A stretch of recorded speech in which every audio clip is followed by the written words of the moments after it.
So I hope you will get much insights about the functioning, the professionalisms, and most important thing, the attributes and attitude that you require to survive, sustain, and progress in your career. So, as you also, as I said, is a managing member of Balipara Foundation for broadly oversee the foundation's programs in habitat restoration, livelihood generation, research and leadership, and nurturing the teams involved in monitoring and implementing this program across 15 locations in 4 states across Northeast India. So again, this speaks the volume and the reach and the expertise he is having and the domain. So with this, without much ado, I'll request Mr. Banerjea to take it.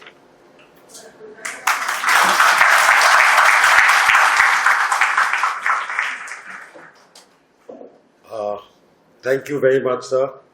It's truly an honor and a privilege to be here with this young group of people. Thank you, Royal Global University. Thank you, Indrajit. And thank you, everybody, for being here. How are we feeling today? Great or good? Can't hear you. Good or great? Super, you should be, because you're in one of the finest universities, certainly in Northeast, probably in India, and my colleague Ambani is right in France. I've been to universities all over the world. This is absolutely top class. So you consider yourselves super lucky to be here, to be in such a great place. So I think let's all stand up and let's give a clap to Royal Global and all of us.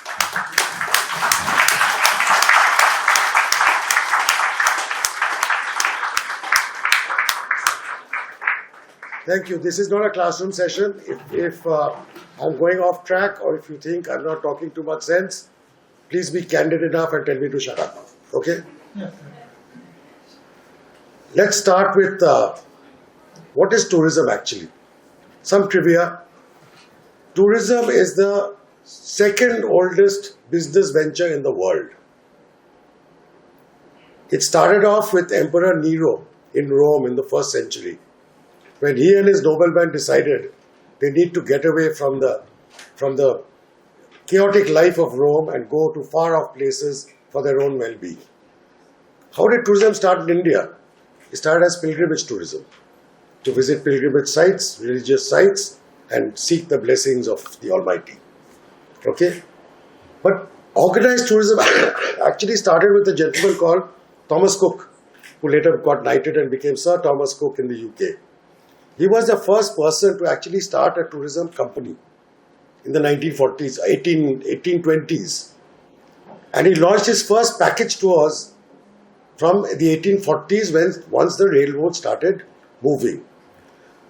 And once connectivity improved with rail, surface transport, water transport and air transport, that is when the boom of tourism came. Now, why is this sector so important, and why is it so important for people to be part of this fantastic growth story? Let me try and explain that to you. Last year, the total tourist arrivals globally was about 1.5 billion. That is over 10% of the world's population of 8.2 billion. So can you imagine the level of activity that goes beyond this? It generates 10% of global economy. The number is very similar for India. But more importantly, the impact on employment. If in a manufacturing sector, you employ one person directly under your payroll, you generate another 4 jobs. In tourism, you generate another 7 jobs. Which means for one person directly employed, one household is not benefited, 8 households are benefited.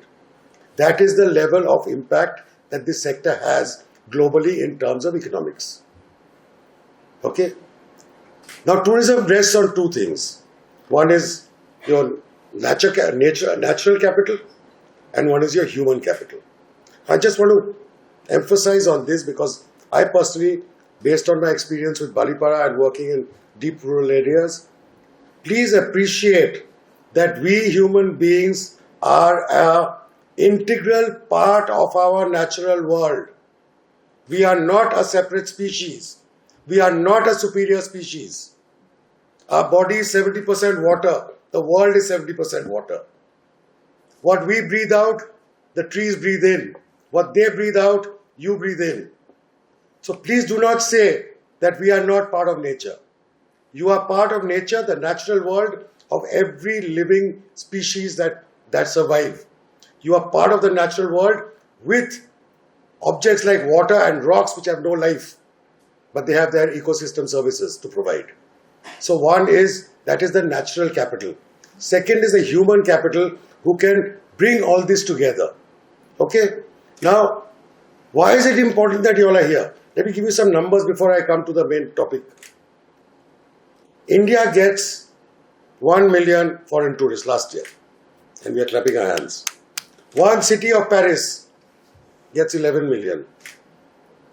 One country called Thailand, which is smaller in area than Assam, gets 30 million. Okay? When tourists come to India, foreign tourists I'm saying, where is their gateway? It's Mumbai, Delhi, Jaipur, Jodhpur, Goa, Chennai maybe. Has anybody thought of making Northeast the gateway of tourism into India? We've got the whole of Southeast Asia to tap into. Imagine if who's good in maths here? Nobody, like me. If say out of 30 million tourists from Thailand, we manage to convert even 10% and bring them here. That means 3 million. 3 million, if they come here for one day, and spend $100, which is roughly about 10,000 rupees, you generate in one day 300 crores of rupees. You know what that means in layman's language for all you football freaks here? You can build 2 FIFA standard global football stadiums with that money with one day's earning. And for all the beautiful ladies here, you can build up to 60 top-end spas and beauty salons with one day's of earning. So that is the potential that exists for the Northeast, and that is the potential you guys will have to make sure it is optimized and exploited for everybody's benefit. That is a commitment you all should make to yourself. What don't we have in the Northeast? Have you all ever questioned this? You've got wildlife. Okay? You've got rivers. You've got a river which comes out from Tibet, the Sangpo, which comes via Arunachal into Assam to the Brahmaputra. Brahmaputra is supported by some 38 tributaries. You've got spiritual tourism. Do you know every single religion of the world is represented in the Northeast, including the Jewish religion, Judaism in Mizoram? There's no other place like that. In terms of wildlife, you've got the big 5. You've got the Indian rhino, and you've got a fabulous conservation story that is happening in our national parks. You are only 3% of India's population, but you speak 10% of India's dialects. We have over 200 communities and sub-communities in the northeast of India. So what can we do? What should we promote? How should we promote? I'll come to that because now we are coming to responsible and sustainable tourism. Now I'll be very frank with you. I have no idea what that means. Seriously. These are the 2 words which are the most abused, misunderstood, misquoted words in the English dictionary. Because if you ask 10 people in this room, if I start asking 10 people, please give me a definition of responsible and please give me a definition of sustainable, I swear to you, I'll get 10 different answers. For me, responsible and sustainable tourism means just one thing. It is respect. Okay? Respect for your environmental inheritance, what you've got from Mother Nature. respect for your people, your cultures, your traditions and your heritage. That is responsible and sustainable tourism. Two words I don't like, but that is tourism with respect. That is fundamentally where we are coming from. How do you respect what you have? How do you respect what you have in terms of the world, the planet, in terms of the people? How do you bring them together, your natural capital, human capital? How do you preserve and conserve what you have, both in the natural world and as far as cultures and traditions are concerned? And how do you then market this and showcase this to the rest of the world to build your economic base, to create impacts for your people, both social, economic and environmental impacts for the people, and carry this thing forward? And today we know, post-COVID, when people have realized the power of nature and wellness and natural healing, this is where it is all coming to. And we have everything to offer from here. So I urge you all to just introspect for a minute, to understand how lucky you are to be attending a course like this in this fabulous university, because the world is open to you all. Okay? I won't talk anymore. I want questions and answers now, please. Please feel free to ask me whatever you want to ask me. It's all to do with responsible behavior. That is what responsible and sustainable tourism means. It is responsible and respectful behavior towards whatever we have inherited in this earth.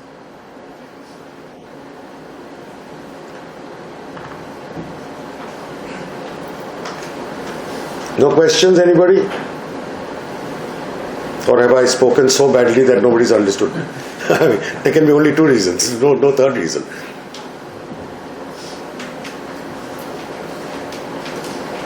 Can I ask a question? Sure. Okay.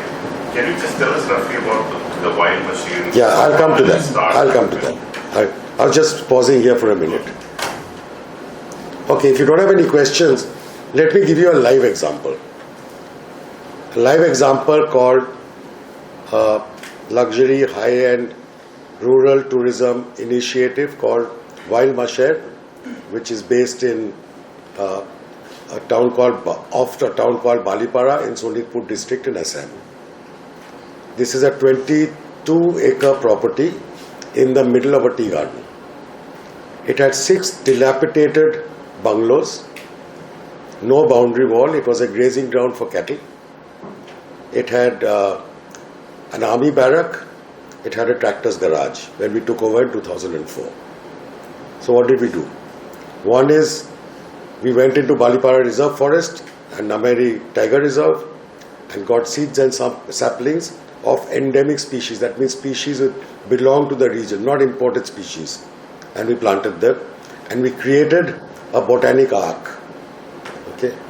2 is we restored all the bungalows that were there. We kept the traditional core, but we infused a modern outlook to it. Because even the most fussy tourists like the Japanese, for example, they are willing to do anything the whole day. Walk on rivers, get wet, get muddy, but in the evening they want their luxury and they want their hygiene and they want their cleanliness. So that is a very important aspect. So we had the environment which we said let us preserve and conserve. So today we've got over 300 varieties, 300 species of trees, over 100,000 numbers in terms of numbers, which has now become home to our in-house population of 90 varieties of birds, 72 varieties of butterflies. Okay, and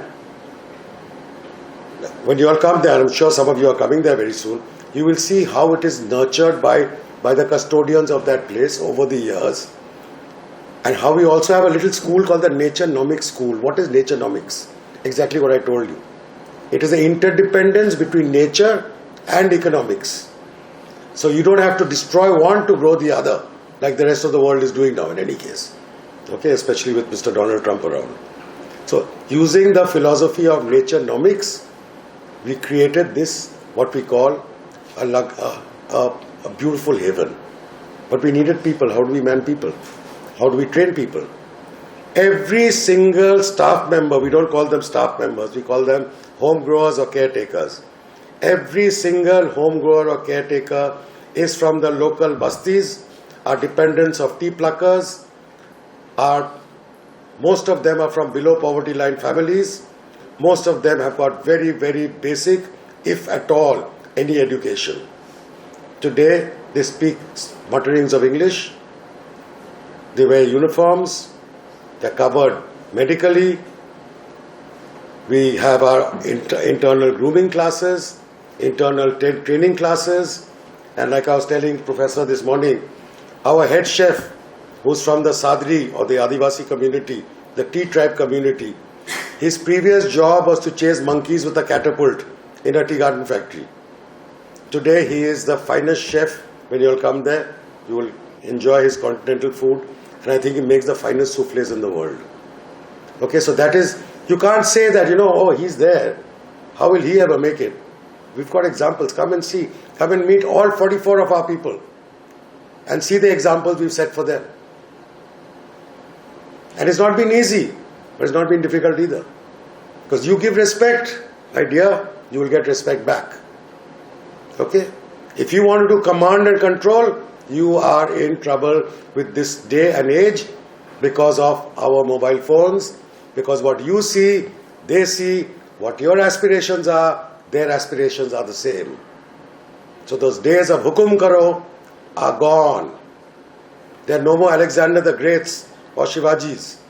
You have to work together with respect to gain respect. You cannot teach them, you can learn from them, you can support their upliftment. But please don't think that because we are a privileged class and we can speak English and we study in a great institution like this, we can teach you, my brother and sister. You cannot. They will teach you. Okay? Because their traditional knowledge, their traditional culture, their heritage is much stronger than what you and I have grown up with. Because we are neither here nor there. You get me? Okay? We are hybrid. We are actually hybrid. Like for example, people ask me like, so you're Bengali? I say, I don't know.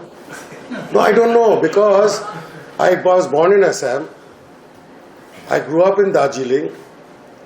I studied in 2 missionary schools. I studied in a missionary college. So I don't know what I am. I studied the Gita, I studied the Bible. So I don't know. Anyway, today, thanks to my exposure with Balipara Foundation and Wild Masher, and I've never been a very ritualistic religious person, I am truly a nature worshipper. Because I believe in one omnipotent, omnipresent being, which I can see is the sun and the moon. And they control everything. I can see them. They're not made out of clay or they're not mythological figures. So I've actually turned towards that now. And maybe if some of you also look at it, you don't have to turn and all that. Look at it that way, about the world and the power of the sun and the power of the moon, which controls everything, including tsunamis, by the way. Then you'll appreciate the power of nature and why you need to respect nature. Because it's an unnatural, natural world. It is not architecture. It is not predictable. And yet you have to live with it, coexist with it, and with all the other living human animals and trees and plants around you. So you come to Wild Masher, you will see how the environment has been preserved. You will see how people's livelihoods have been generated. We've trained about 700 people so far. And we are very proud to say that many of our people are today working in the Bangalores and Hyderabad of the world, who otherwise would have been tea pluckers earning 250 rupees a day. Okay? So that is something we are very proud of. The second thing we are very proud of is that we are 100% local. Okay? Now, good or bad, I don't know. We don't have a single hotel management graduate, we've never had. The place has always been run by tea planter families or tea planter wives. Currently, it's been run by a couple who have been in Assam for over 30 years. And everybody else is within a radius of 2 to 3 kilometers that work with us. and stay with us. So we are local, we promote local environment, we are a heritage property. Our flagship bungalow is 1874, so it's certified heritage. We have been acknowledged by I would say, two of world's iconic magazines. One is a travel magazine called Condé Nast, and one is a magazine which all the ladies know about, which is Vogue, as being the top 10 nature destinations of India. So how does a 22-acre dilapidated property with no trained manpower achieve this status? Very simple. It was out of respect for what we had. We had the people, we had the environment, we had the buildings. It was just putting it together and getting the best. And for some of you who may not know, we've had some pretty heavy celebrities also visiting us. Our first guest was Maharani Gayatri Devi, who was, again ladies, who was voted as the prettiest woman in the world at one point of time from Jaipur. With her came Mark Shands. He's no more. If he was alive, he would have been the current English Queen's own brother. We've had Amir Khan, we've had Karan Johar, we've had Zeenat Aman, we've had Wahida Rahman, we've had American ambassadors, we've had Indian ambassadors, we've had a private plane that flew in from Turkey, the richest family of Turkey. We've had chartered flights coming in from Czechoslovakia. Why will they come to a place which nobody knows about inside Adabari tea estate? Because it is an experiential getaway. You experience life the way life was 100 years ago. Therefore, our byline is where history is your host. We are surrounded by 8 indigenous ethnic communities. Okay, apart from the Sadri or the Adivasi tea tribe, which were brought in literally as slaves for the tea plantation work by the colonial Brits. All the other communities are either from the Indo-Tibet range or the Indo-China range. Okay, so can you imagine the potpourri of cultures, of colors, of tradition, of food, of cuisine that we have? That's on one side. Okay, we've got all the religions there. We've got a very, very big Buddhist monastery in Rangapara, which is like 20 minutes away. We've got wildlife. We've got Kaziranga, UNESCO World Heritage Site of Kaziranga is next door. A bird watcher's paradise, Nameri, is next door. The Gangetic dolphin, who, as you all might not know, are endangered, but more important, they are genetically blind. So you go by country boat to see them in the Brahmaputra. Tezpur is known as the temple town of India. Okay? And we have a lot of fun also. So when you come there, it's not a school trip, it's a fun trip, remember that.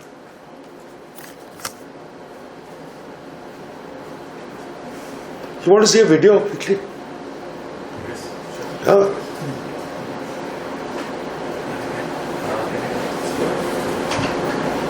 I'll just show you a video of the place, I'm saying. Maybe it makes more sense than listening to me ramble on and on. Hey, take this off, yeah, man, please, yeah. I mean, they can't see two of you, yeah.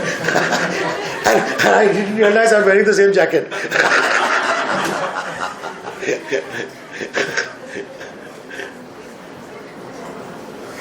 That is how they will recognize you.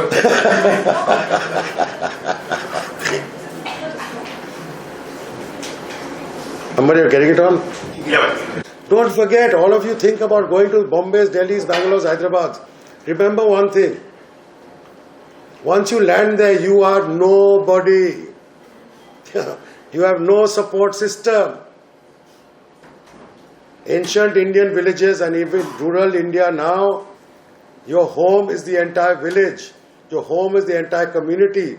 Whether there's a death, there's a birth, there's a celebration, the whole village is there. From there you go land up in Mumbai, saying, I'm in Mumbai, baby. You are nobody. So remember, getting away may be great, but it's not always the best. Your roots are here. Keep the roots here. Grow what you have. Exploit and optimize what you have, and you have a lot. You really have a lot. If we could achieve what we did in Wildmashed, any of you can achieve 10 times more than that. Because we are old, we'll be dead and gone very soon. You guys have a whole life to live. So just look at the video, maybe you'll get an understanding. After that, if you have any questions, I'd be more than happy to answer anything, either here or when you come to Wildmashed. Can I have a question? Sure. First of all, it's great to learn that vocal for local is your another tagline. Possibly. That is very good. Second is, the question is that you said so many celebrities. Since you people are also directly involved with one of the great team in IPL, Yeah. Rajasthan Royals. So anytime all those cricketers visited your place? Not really. No, cricketers haven't come, but coaches have come. Okay. Rahul The Dravid. support staff has come. The investors have come. So how many of you know that they are directly involved with the Rajasthan Royals? Mr. Bhattapur, another co-founder, he is also the CEO and the main boss of Rajasthan Royals, those who follow cricket. You know that? No, I think everybody follows football here. Let's talk about Chelsea, They Liverpool, only Arsenal. follow, sorry to say that, they only follow WhatsApp and Facebook. And Instagram. Am I correct? Some team from Mohali won the under 14 championship or something very recently. A world championship. Okay, yes. And a lot of their Mohali coaching center. And a lot of their kids are from the northeastern. They were representing India, I guess. India. Under 14. Okay. Even in ISL also, we have so many teams from Northeast now, and most of the big football teams, Mohun Bagan, East Bengal, and other Kerala and all. See, you guys are lucky. By the time you all graduate, na, this whole thing about fear of Northeast and insurgency and all will be gone. It's still there a little bit. It's still there. But that will be gone by then. So the world will be actually open to you to start off with a clean slate. You know? So opportunity is very good because we suffered from that a lot. There will be one little bomb blast somewhere in Kachar, which is 1,000 miles away, and we'll get cancellations. You know what I mean? But Arunachal is opened up.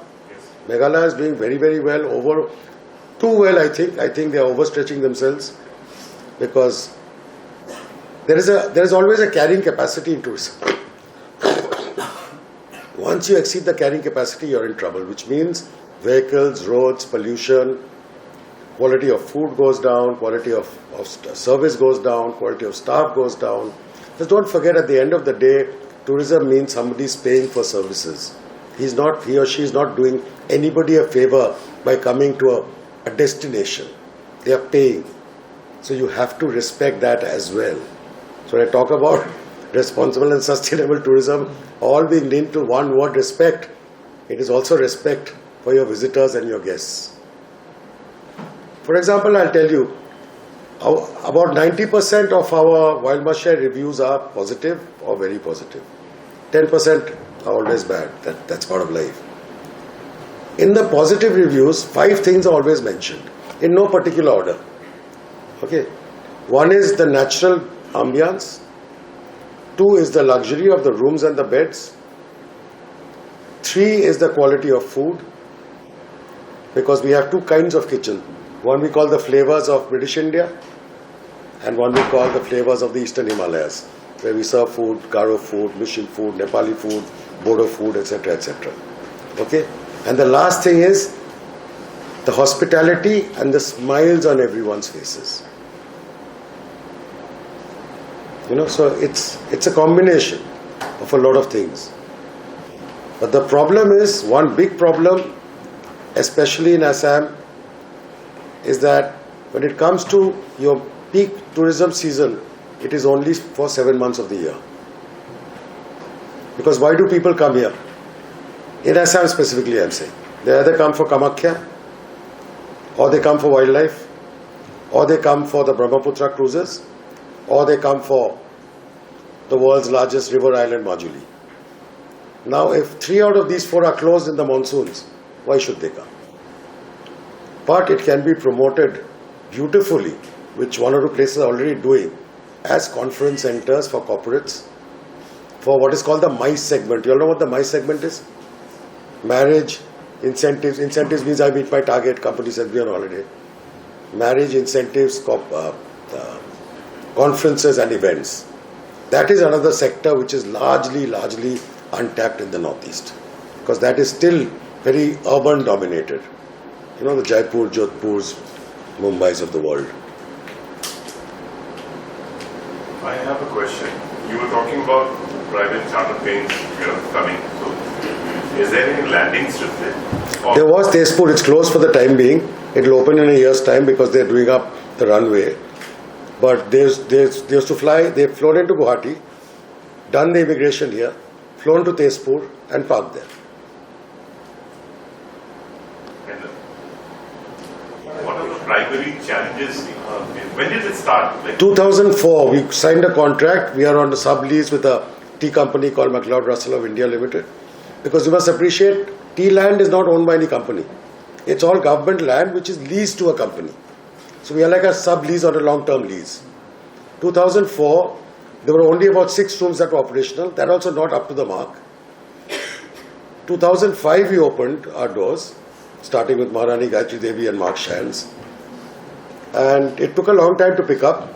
But whatever turnovers we've achieved so far, about 60% has been in the last 6 years. So it was, a gestation period was long. And what is the total number of cottages that you have? We've got 6 cottages, total of 18 rooms. And the total area is 23 acres.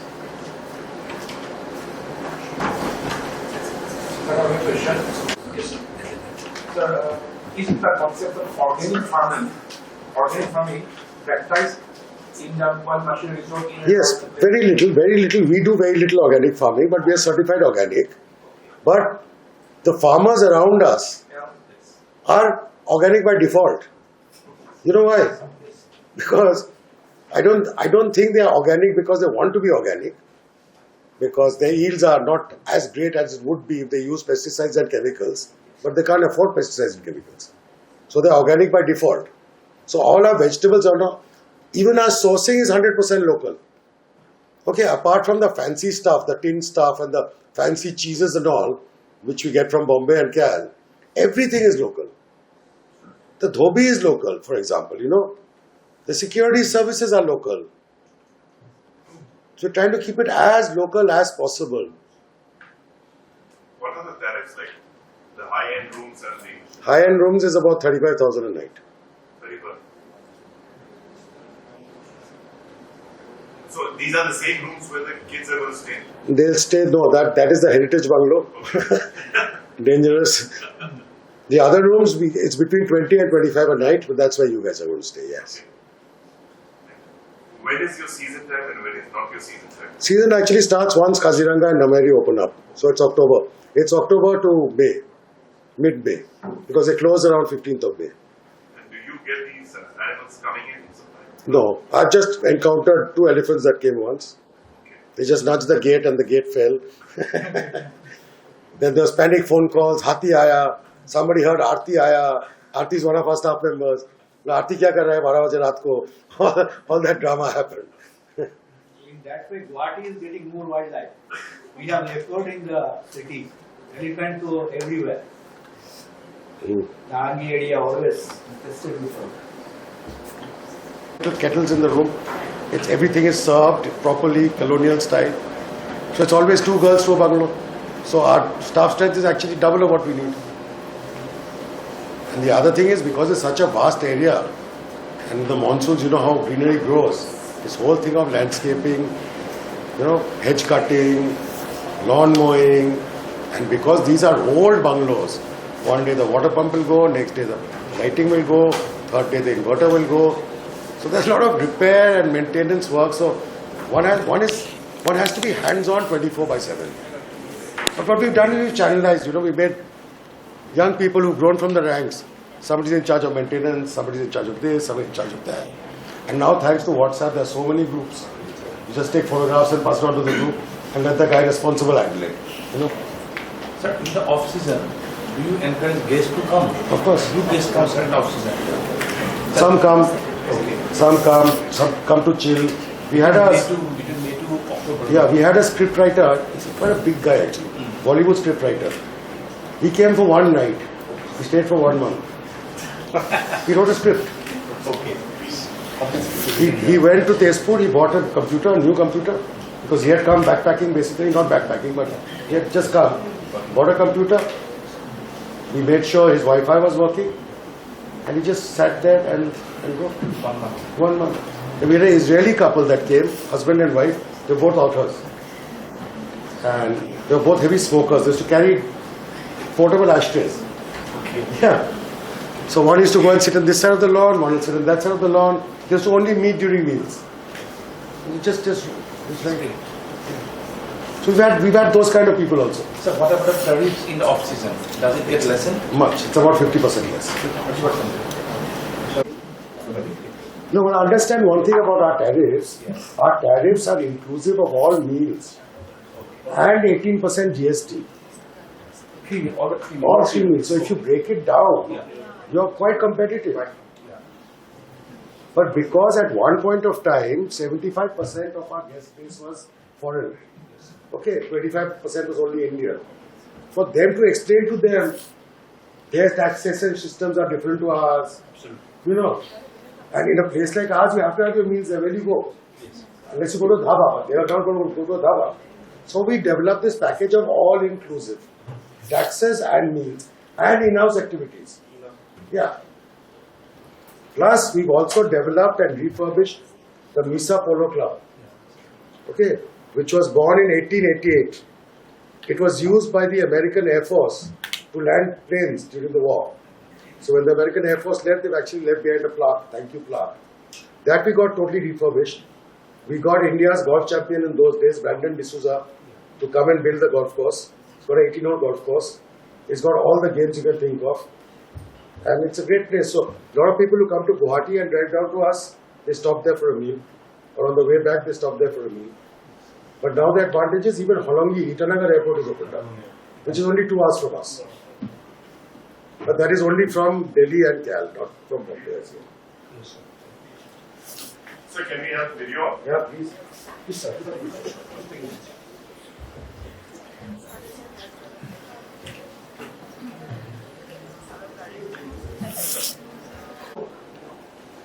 If the age has rule as such, Nothing like that.